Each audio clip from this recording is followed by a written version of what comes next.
I think there's elements of Tennessee Williams in this, in that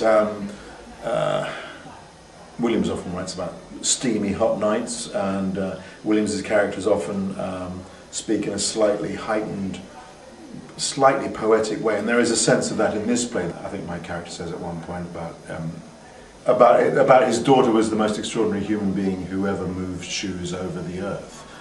You know, instead of saying my daughter is the most incredible woman that ever fucking lived, he says my daughter is the most extraordinary human being who ever moved shoes over the earth.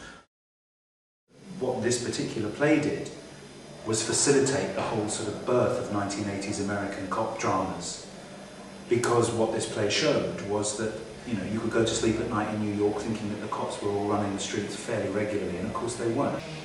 The playwright I keep thinking of sometimes in relation to it is Berkoff, because it's visceral language, and yet sometimes it can fly off into a sort of, you know, elevated way of using text.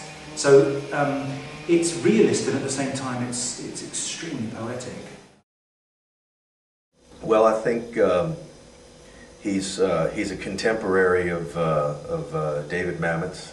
He's a contemporary of David Rabe's. They found a type of poetry in street language, in the same way that Clifford Odets, William Ing, and even Arthur Miller, who I think Arthur Miller must be the grandfather of all American playwrights, they found a unique language that people spoke, that sounded, the idioms and the references sounded like things people on the street spoke, rather than something people said only in theaters. And I think Thomas Babe moves that on.